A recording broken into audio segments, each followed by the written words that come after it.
Hello guys, we are going to start the pharmacology. Pharmacology आज हम शुरू करने जा रहे हैं और फार्माकोलॉजी का पहला चैप्टर करेंगे। पहला चैप्टर तो नहीं है, मतलब इस जो हम शुरू करें उसका पहला चैप्टर होगा ये। चैप्टर का नाम है, हम जीआई से रिलेटेड जितनी भी ड्रग्स होंगी, जीआई सिस्टम से रिलेटेड जितनी भी ड्रग्स होंगी वो सारी आज हम पढ़ेंगे, जो कि सभी एग्ज़ाम्स के लिए इम्पोर्टेंट है और जो चीज़ें ज़्यादा आती हैं, ज़्यादा बार पूछी गई, उनको हाईलाइट करेंगे। लास्ट में इनके क्वेश्चंस की प्रैक्टिस करेंगे या फिर अगली नेक्स्ट सीरीज में करेंगे। ठीक है, तो शुरू करते हैं। सबसे पहले बात, जीआई सिस्टम कौन सा होता है जिसमें आपकी जितनी भी जीआई एक्टिविटी, देखो जीआई सिस्टम यानी कि आप खाना खाते हो, इन्हें जो आपका पेरिस्टालसिस मूवमेंट होके स्टमक में जाएगा, उसके बाद जो जो जीआई में जो भी एक्टिविटी होती है, जो भी दिक्कत आएंगी जीआई में, उससे रिगार्डिंग जो भी ड्रग्स होंगी। एग्जाम्पल आप ले सकते हो, जैसे कि डाइजेशन में प्रॉब्लम आना, तो ये एक जीआई की डिजीज़ कंडीशन है। जीआई की प्रॉब्लम है, कॉन्स्टिपेशन होना, डायरिया होना, ये जीआई की प्रॉब्लम्स हैं सारी। इनको ठीक करने के लिए जो हम ड्रग्स देंगे उनको हम बोलते हैं GI drugs, gastro intestinal drugs. ठीक है, तो सबसे पहले हम बात करते हैं, दो चीज़ें होती है, एक होता है इमेटिक्स, एक होता है एंटी इमेटिक्स। इमेटिक्स क्या होता है? Emetics means vomiting, induce vomiting. वो इमेटिक्स का मतलब होता है वॉमिटिंग को इंड्यूस कराना, वॉमिटिंग कराना। ठीक है, वॉमिटिंग होना या वॉमिटिंग कराना उसको बोलते हैं इमेटिक्स, यानी कि जो ड्रग्स वॉमिटिंग कराने के लिए यूज़ होती हैं उनको बोलते हैं हम इमेटिक्स ड्रग्स। इमेटिक्स ड्रग्स कौन सी होंगी? जो आपका वॉमिटिंग कराएंगी। ठीक है, वॉमिटिंग कराना ज़रूरी क्यों है? देखो, वॉमिटिंग एक हम डिजीज़ कंडीशन नहीं बोल सकते, वॉमिटिंग का यूज़ भी होता है। कोई पॉइजन ले ले तो उसको निकालने के लिए वॉमिटिंग ही कराई जाती है पेशेंट को। कोई कुछ अलग खा ले, पॉइजन कर ले, तो हम उस निकालने के लिए क्या करते हैं? वॉमिटिंग ही करवाते हैं। कोई नमक पानी का घोल मिला के पिलाते हैं, कोई तेल पिला देते हैं, या फिर मतलब कोई भी चीज़ ऐसी जिसकी वजह से वो उल्टी कर दे। उल्टी करेगा तो वो क्या होगा? जो भी पॉइजन है वो भी आपका बाहर आ जाएगा। तो वॉमिटिंग को हम एक डिजीज़ कंडीशन नहीं बोल सकते। वॉमिटिंग जस्ट आपका एक रिफ्लेक्स है। क्या है आपका? रिफ्लेक्स है। ठीक है, to remove stomach content, to remove stomach content, stomach content को रिमूव करने के लिए जो रिफ्लेक्स होता है उसको बोलते हैं हम वॉमिटिंग। ठीक है, तो इमेटिक्स जो है वो वॉमिटिंग कराती हैं। ठीक है, एंटी इमेटिक्स क्या होता है? यानी कि वो ड्रग जो वॉमिटिंग को रोकती है। ज़रूरी नहीं है कि वॉमिटिंग आपका पॉजिटिव भी हो सकती है, नेगेटिव भी हो सकती है। नेगेटिव अगर है तो उसको रोकने के लिए हम जो दवाई देते हैं उनको बोलते हैं एंटी इमेटिक्स। ठीक है, अब हम पढ़ेंगे। सबसे पहले इमेटिक्स वाली के बारे में थोड़ा देख लेते हैं। देखो, इमेटिक्स कौन सी होती हैं? जो वॉमिटिंग कराएंगी। ठीक है, जो वॉमिटिंग इंड्यूस कराएंगी, वॉमिटिंग इंड्यूसिंग ड्रग्स, वॉमिटिंग को इंड्यूस करने वाली ड्रग्स, वॉमिटिंग इंड्यूसिंग ड्रग्स कौन सी हैं? आपकी इमेटिक्स हैं। अब देखो, इसमें कौन कौन सी ड्रग्स आती हैं।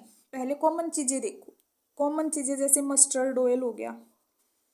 ठीक है, ऑयल, मस्टर्ड ऑयल, सरसों का तेल, ये भी पिला देते हैं कि उल्टी कर दे। ठीक है, नॉर्मली अपनी डेली लाइफ से लेके चलो, मस्टर्ड का ऑयल दे सकते हैं। एक होता है आपका सोल्ट का सॉल्यूशन दे सकते हैं, मतलब उसमें बहुत ज़्यादा नमक डालते हैं, पूरा पैकेट का पैकेट नमक डाला जाता है। अब इस सोल्ट आ ही गया तो इससे रिलेटेड एक बात बताती हूँ। सोल्ट के अंदर कितना आयोडीन प्रेजेंट हो, जो आपकी नमक की थैली आती है उसमें कितना आयोडीन प्रेजेंट होता है? 1 किलो की जितने की वो थैली होती है नमक की, जैसे टाटा नमक है जो सभी यूज़ कर रहे हैं, उसमें कितना नमक होता है? ये क्वेश्चन आपका नॉर्सेट में पूछा गया था। तो कितना होता है एक जो आपका नमक की थैली होती है उसमें कितना आयोडीन होता है? कितना आयोडीन होता है? वो होता है आपका 15 ppm। ppm आपकी यूनिट है पार्ट्स पर मिलियन में। ठीक है, ppm क्या होती है? आपका पार्ट्स पर मिलियन। तो एक जो पैकेट होता है उसमें कितना आयोडीन मिलता है आपका? उसमें होता है आपका 15 ppm। तो मस्टर्ड ऑयल हो गया वॉमिटिंग कराते ही, दूसरा सोल्ट का सॉल्यूशन हो गया, तीसरा जो होता है उसमें आता है आपका एक आइपिक सॉल्यूशंस, आइपिक सॉल्यूशन, ये भी एक सॉल्यूशन होता है। ठीक है, ये लगभग बहुत सारी चीज़ें होती हैं जैसे वॉमिटिंग को इंड्यूस कराने के लिए, पर 2 3 आप याद कर लो। ठीक है, मस्टर्ड ऑयल हो गया, सोल्ट सॉल्यूशन हो गया, आइपकेक सॉल्यूशन हो गया। ठीक है, ये क्वेश्चन आपका ऐसे ही 1-2 नंबर में पूछ सकता है, जैसे यूनिवर्सिटी एग्जाम्स में। ठीक है, उसके बाद आते हैं किन पेशेंट्स के अंदर हम वॉमिटिंग नहीं करा सकते। ठीक है, या फिर इमेटिक जो ड्रग्स हैं किन पेशेंट्स में नहीं देते। कॉन्ट्रा इंडिकेशन क्या है, कॉन्ट्रा इंडिकेशन किन पेशेंट्स में नहीं दे सकते। देखो, जिसको भाई कोई कोरोसिव पॉइजनिंग कर रखी है, कोरोसिव पॉइजनिंग से लेके चलो, जैसे कोरोसिव पॉइजनिंग कर ली, ऊपर से उसकी जो मेम्ब्रेन थी, जीआई की जो मेम्ब्रेन थी उसमें अल्सर्स हो गए, या फिर वो मेम्ब्रेन जो है आपकी ख़राब हो गई, जिसकी वजह से आपकी अंदर तक जो है परमेबिलिटी चेंज हो जाएगी। ऊपर से आप इमेटिक्स दे रहे हो वॉमिटिंग को इंड्यूस कराने के लिए, अब वो स्टमक कंटेंट वापस ऊपर आएगा तो उस मेम्ब्रेन से जो ख़राब हुई है उसके साथ फिर टकराएगा, तो आपकी जो मेम्ब्रेन है, जो आपकी इसोफेगस है, वो और ज़्यादा डैमेज हो सकती है। तो इसीलिए कोरोसिव जो पॉइजनिंग करते हैं उन पेशेंट्स के अंदर हम ये नहीं देते इमेटिक्स ड्रग्स। दूसरा, आप किन पेशेंट्स के अंदर नहीं दे सकते, जो पेशेंट्स अनकॉन्शियस हैं। देखो, जो अनकॉन्शियस पेशेंट्स रहेंगे उनके अंदर लगभग बहुत सारी ड्रग्स ऐसे होते हैं जो हम नहीं देते। ठीक है, अनकॉन्शियस पेशेंट्स की बहुत जगह मिलेंगी। ठीक है, इसके बाद आता है आपका जिसमें सीजर वाली कंडीशन हो, जिसको सीएनएस स्टिमुलेशन की दिक्कत हो, सीएनएस से रिलेटेड कोई डिजीज कंडीशन हो, तो उसके अंदर भी हम क्या है इमेटिक्स नहीं देती। ठीक है, जिसके अंदर सीजर्स की कंडीशन है। उसके बाद आते हैं जिसने कैरोसिन पॉइजनिंग कर रखी है, कैरोसिन का भी सेम रहेगा। ठीक है, तो इन पेशेंट्स के अंदर क्या है, हम ये इमेटिक्स ड्रग्स नहीं देते। अब तक हमने क्या पढ़ा, सबसे पहले जीआई ड्रग्स क्या होती हैं। जीआई ड्रग्स में इमेटिक, एंटी इमेटिक दो फॉर्म पढ़ी हमने।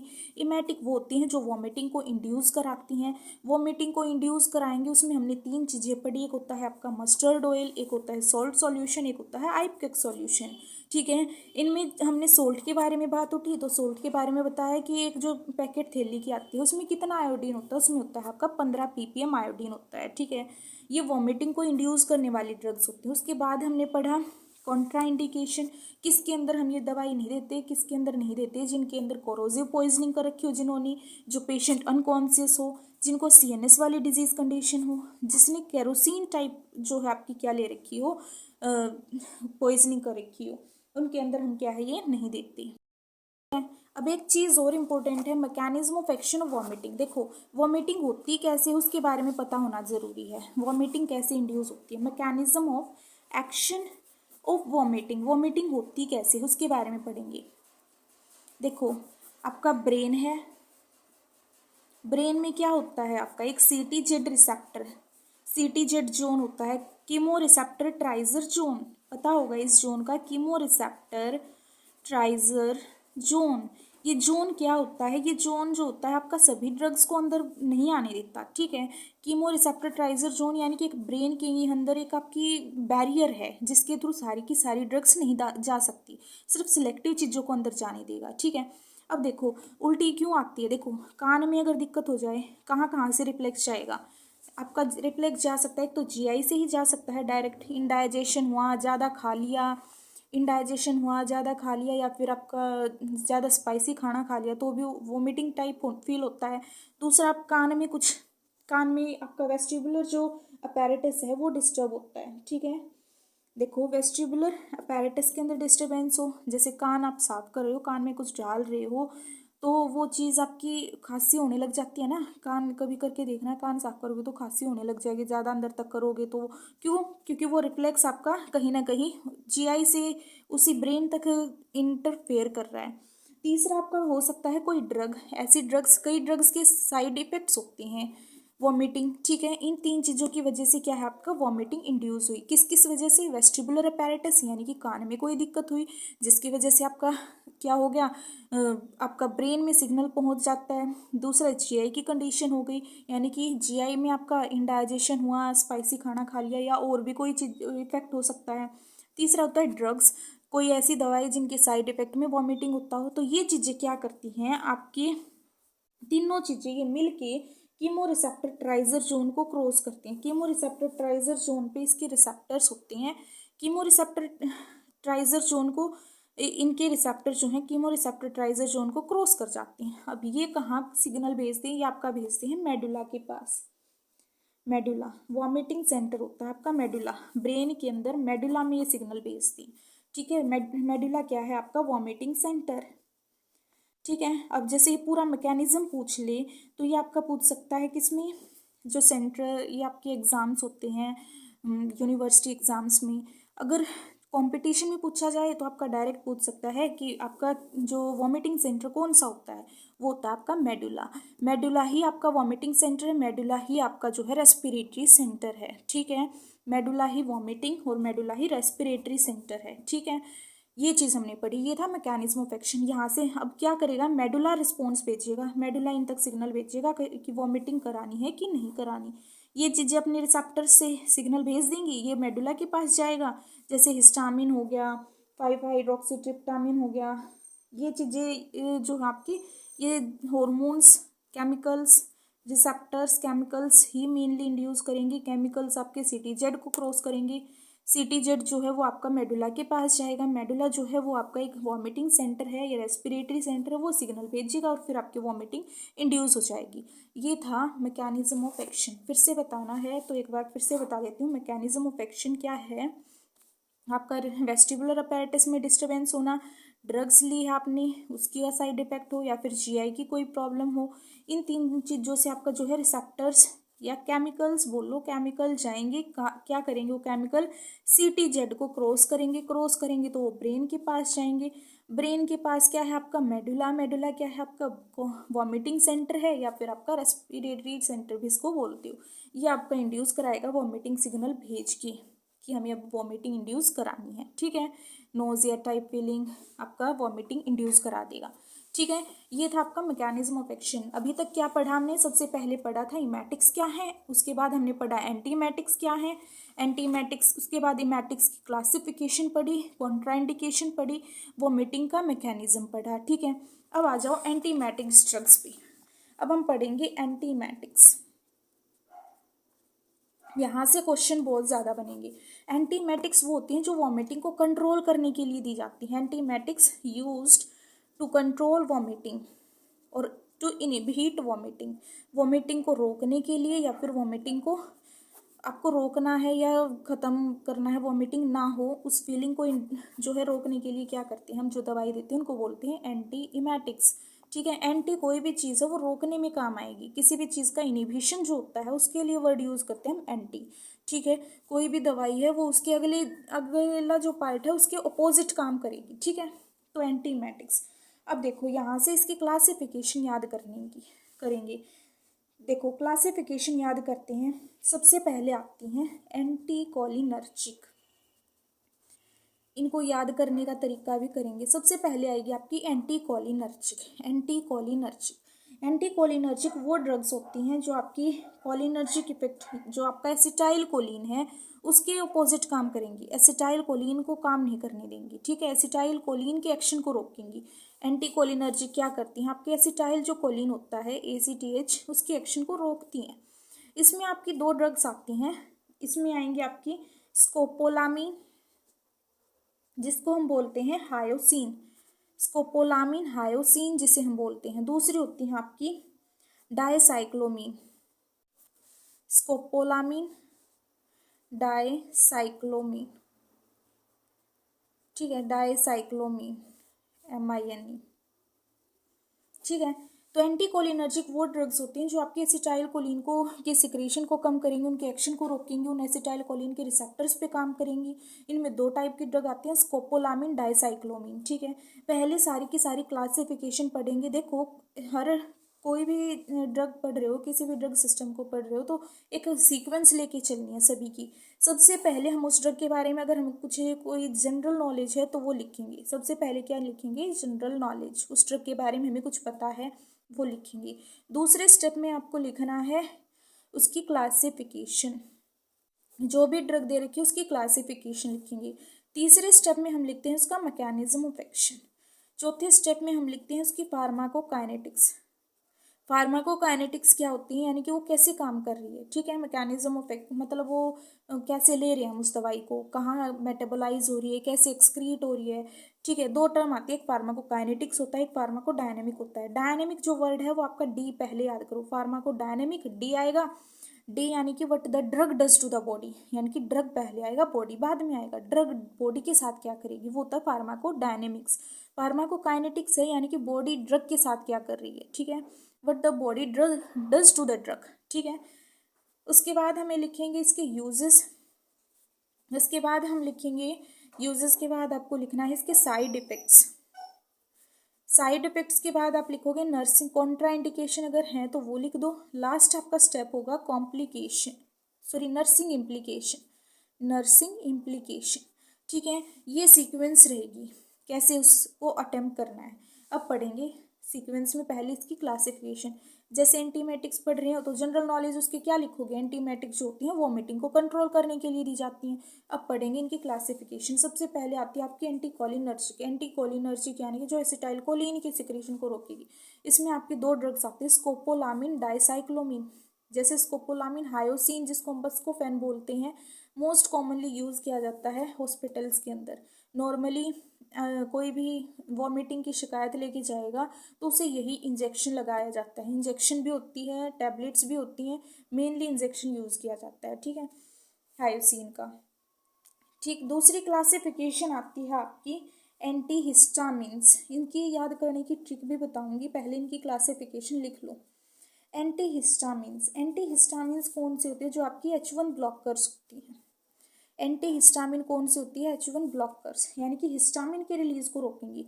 देखो हिस्टामिन हुआ ये आपका एक ऐसा केमिकल, मतलब ऐसे लोकल हॉर्मोन्स हैं जो कि हाइपर सेंसिटिविटी रिएक्शंस में, इम्यून रिस्पॉन्स में, जैसे छींक आना, ये सारे रिस्पॉन्स कराता है आपका हिस्टामिन्स। तो ये वॉमिटिंग भी इसमें एक इंक्लूड है, ठीक है। तो एंटी हिस्टामिन जो होती है इसकी अपोजिट काम करती है। एंटी हिस्टामिन जो है इस हिस्टामिन को रिलीज ही नहीं होने देगा, ठीक है। इसके बाद आ जाओ तीसरी। एंटी हिस्टामिन्स में आप याद कर सकते हो दो तीन ड्रग्स के नाम, डायमिन हाइड्रीनेट, डायमिन हाइड्रीनेट हो गया, डायफेनहाइड्रामीन हो गया, डायफेनहाइड्रामीन हो गया, ये दो ड्रग्स आएंगी, दो याद कर लो, ठीक है। मैक्लीजीन भी होती है वैसे तो, डॉक्सिलामीन भी होती है, लेकिन मेनली याद कर सकते हैं, दो दो याद करेंगे तो वैसे बहुत सारी ड्रग्स हो जाती हैं, तो दो दो एक एक की याद कर लो। एंटी हिस्टामिन में डायमिन हाइड्रामिन, डायफेनहाइड्रामिन। तीसरी क्लासिफिकेशन आपकी 5-HT3 रिसेप्टर एंटागोनिस्ट। ये एकदम से याद नहीं होंगी, इनकी कुछ ट्रिक होती है वो बताऊंगी, उससे याद होंगी।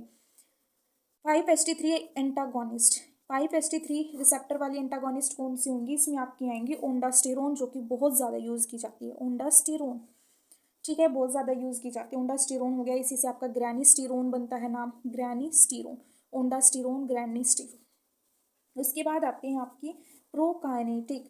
प्रोकाइनेटिक कौन सी ड्रग्स होती हैं, इसमें आपकी आएंगी मेटाक्लोप्रोमाइड और आपकी डोमपेरिडोन, ठीक है, ये प्रोकाइनेटिक होंगी। एक होती है आपकी न्यूरोलेप्टिक। न्यूरोलेप्टिक कौन सी होंगी आपकी, न्यूरोलेप्टिक में आएंगी, न्यूरोलेप्टिक रिसेप्टर एंटागोनिस्ट होती है एक्चुअल में, ये रिसेप्टर एंटागोनिस्ट। इसमें आपकी आएंगी एप्रेपिटेंट, ठीक है। न्यूरो रिसेप्टर एंटागोनिस्ट कौन सी होंगी, एप्रेपिटेंट। सिक्स्थ आपकी क्लासिफिकेशन आती है, सिक्स्थ में आएंगे आपकी न्यूरोकाइनिन, एक और है इसकी बस, न्यूरोकाइनिन। इसमें आपकी आएंगी, ये भी रिसेप्टर एंटागोनिस्ट ही है, इसमें आएंगे आपकी न्यूरोकाइनिन में, सॉरी ये क्रॉस कर दिया, ये वाली इसमें आएंगी, जो न्यूरोलेप्टिक है वो वाली आपकी यहाँ पे आएगी। इसको न्यूरोकाइनेटिक काइनिन बना लो, न्यूरोकाइनिन बना लो इसको, ठीक है। ये न्यूरोलेप्टिक है, न्यूरोलेप्टिक रिसेप्टर एंटागोनिस्ट में आएंगे आपकी क्लोरोप्रोमाजीन और प्रोक्लोरोप्रोमाजीन। लास्ट आपकी क्लासिफिकेशन आती है एडजुवेंट। ये इतनी ज़्यादा वो नहीं है, मतलब एडजुवेंट किसी दूसरी ड्रग्स के साथ देना, ऐड करके देना दो ड्रग्स साथ में। इसमें आपके आएंगे ग्लूकोकोर्टिकोइड्स, आपके बेंजोडाइजेपिन्स और कैनेबिनॉइड्स, ठीक है, ये इतनी याद नहीं करनी। अब देखो इनके बारे में, देखो ए से कितनी ड्रग्स बनी, ए से आपकी बनती है एंटीकोलिनर्जिक, एंटीहिस्टामिन्स और एक एडजुवेंट, ठीक है। ये तीन ड्रग्स हैं आपकी, किससे बन रही है, ए से बन रही है। एंटीहिस्टामिन होगी, एंटीकोलिनर्जिक हो गई, आपकी एडजुवेंट हो गई, ठीक है। ये तीन ड्रग्स किससे बन रही है, आपकी ए से बन रही है। ठीक है, इसको याद करो। देखो 3 पी से भी बन रही है, पी से आपकी 1 बन रही है, एन से भी बन रही है, एन से आपकी बन रही है 2। ठीक है, PAN क्या बन गया आपका, PAN यानी कि पान। देखो कई इंडिविजुअल्स ऐसे होते हैं जो पान खा लेते हैं, लेकिन जो कई ऐसे होते हैं जिन जो पान नहीं खाते। तो जो कभी पान खाता ही नहीं उसको तो बिल्कुल अजीब लगेगा ना, उसको तो देखते ही उकलाई आएंगी, देखते ही उल्टी करने का मन होगा। तो यानी कि पान से याद रखो, पान जो है वो एक तरीके से वॉमिटिंग इंड्यूस करा देता है किन इंडिविजुअल्स में जो कभी खाते ही नहीं है इनको। ठीक है, कहीं ना कहीं पान के अंदर बहुत अच्छी चीज़ें होती हैं वैसे, जैसे सोप हो गया, या आपकी वॉमिटिंग को रोकने में भी हेल्प करती है। देखो वही चीज़ है, उसको देखते ही उल्टी भी आ रही है, कहीं ना कहीं वो उल्टी ना आए उसके लिए ट्रीटमेंट भी है, वॉमिटिंग को ठीक करने का एक ट्रीटमेंट भी है। तो ठीक है, पान को वॉमिटिंग से याद रहेगा कि हम इनको एंटी इमेटिक्स में यूज़ करते हैं। देखो क्या यूज़ है इसका, पान का वॉमिटिंग को रोकने के लिए है, इसमें इंग्रेडिएंट्स इतने अच्छे होते हैं। ठीक है, इनको रोक ये क्या काम करते हैं, आपकी वॉमिटिंग को रोकते हैं। अब पी से क्या पढ़ा था, साथ के साथ याद करो, पी से होता है आपका प्रोकाइनेटिक। ठीक है, पी से क्या रहेगा, प्रोकाइनेटिक। पी से प्रो, देखो प्रो है ये, प्रो मतलब सबसे पहले आया है। ठीक है, पी से प्रो यानी कि प्रो सबसे पहले आया है, तो प्रो काइनेटिक, काइनेटिक खुद लगा दो, प्रो काइनेटिक। अब इसके एग्जाम्पल देखो, प्रो है तो प्रो देखो, मेट क्लोप्रोमाइड है इसका, डोमपेरिडोन है। देखो यहाँ से देखो, दोबारा दोबारा नहीं लिखा जाएगा। प्रो काइनेटिक, प्रो है प्रो काइनेटिक। काइनेटिक क्या होता है, भागना, एनर्जी होती है ना एक तरीके की काइनेटिक एनर्जी। पहले भागने वाला जो है वो मेट पे, मेट एम से मेट, मेट पे डोम पेरिडोन, डोम पेरिडोन से आप बोल सकते हो, मेट पे पहले जाके बैठेगा, फिर कॉल करेगा दो को और वो भी आ जाएंगे। ठीक है, ऐसे याद करो, प्रोकाइनेटिक जो पहले आएगा वो पहले भाग के जाएगा, मेट पे बैठेगा और कॉल करेगा, कॉल करके अपने ये 2 फ्रेंड्स को भी बुलाएगा।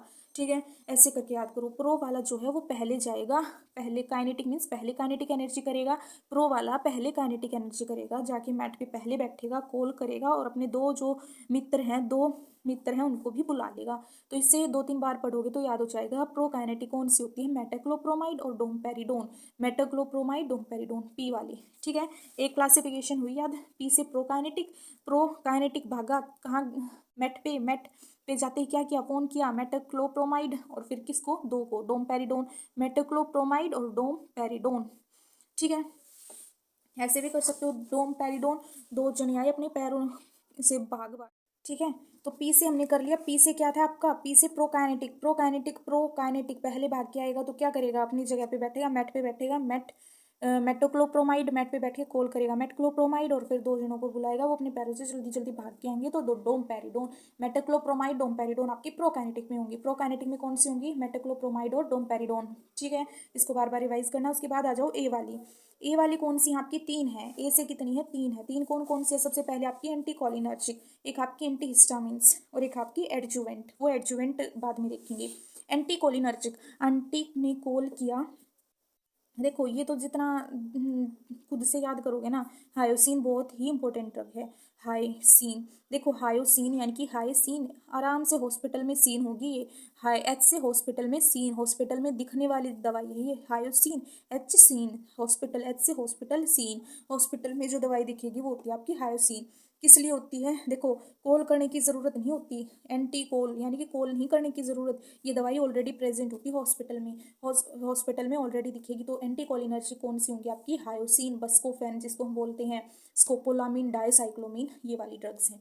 दूसरी क्लासिफिकेशन आती है आपकी एंटी हिस्टामिन, यानी कि हिस्टामिन को जो रोकेगी। हिस्टामिन में आपकी एंटी हिस्टामिन्स में आएंगे आपकी जैसे डायमिन हाइड्रामिन, डायफिन हाइड्रामिन, देखो डायमेन हाइड्रामिन, दूसरा है डायफेन हाइड्रामिन, मैन और फेन दोनों में बस इतना फर्क है, एक याद कर लो दूसरा ऑटोमेटिक याद हो जाएगा।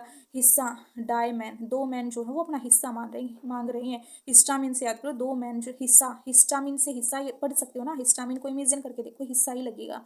ठीक है, हिस्टामिन यानी कि हिस्सा, हिस्सा कौन मांग रहे हैं, 2 मैन, एक याद कर लो, डायमिन हाइड्रामिन, दूसरे वाले में पी लगाना है, डायमिन हाइड्रामिन, डायपिन हाइड्रामिन। ठीक है, उसके बाद है आपका एक एडजुवेंट, यानी कि जो इनके एडिशन में दिया जाएगा, एडिशन में कौन सी आएंगी आपकी, ग्लूकोकोर्टिकोइड्स, बेंजोडाइजेपिन, कैनेबिनोइड्स। ठीक है, GBC, ग्लासगो कोमा स्केल होता है ना, GB Glasgow coma scale, GCS होता है, ये GCB लगा लो, JCB होती है या GCB, ऐसे कर लो। जी से ग्लूकोकोर्टिकोइड्स, कैनेबिनोइड्स और बी से आपका बेंजोडाइजापीन्स। ठीक है, ये एडजुवेंट में आएंगी। उसके बाद आ जाओ एन वाली। एन में आपकी दो रहेंगी, न्यूरोलेप्टिक और न्यूरोकाइनिन।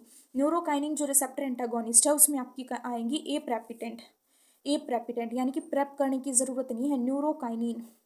न्यूरोकाइनिन यानी कि जिनका न्यूरॉन जो है क्या नहीं है, प्रिपेयर नहीं है। प्रेप, ए प्रेप यानी कि प्रिपेयर नहीं है, जिनका न्यूरॉन के काइनेटिक जो है, न्यूरॉन की काइनेटिक जो है वो प्रिपेयर नहीं है। न्यूरोकाइनिन यानी कि ए प्रेपिटेंट। दूसरी होती है आपकी न्यूरोलैप्टिक यानी कि न्यूरोन लैप्टिक में आपके आएंगे क्लोरोप्रोमाजिन, प्रोक्लोरोप्रोमाजिन। देखो न्यूरॉन्स में एक लैप्टिक एपिलेप्टिक जिसको हम बोलते हैं, सीजर ही तो होता है वो। एपिलेप्टिक हो गया, सीजर हो गया, ये न्यूरो एपिलेप्टिक होता है। तो न्यूरो एपिलेप्टिक से हम याद कर सकते हैं न्यूरोलैप्टिक यानी कि सीजर को ठीक करने के लिए जो दवाई दी जाती है। सीजर किसी पेशेंट को हो गया तो हम तुरंत हॉस्पिटल में कॉल करते हैं, क्या करते हैं, कॉल करते हैं क्लोरोप्रोमाजिन, इसे याद कर सकते हैं। ठीक है, प्रोक्लोरोप्रोमाजिन, इसमें क्लोरो इसमें प्रोक्लोरो। एक बार फिर से रिवाइज करते हैं पूरी की पूरी। देखो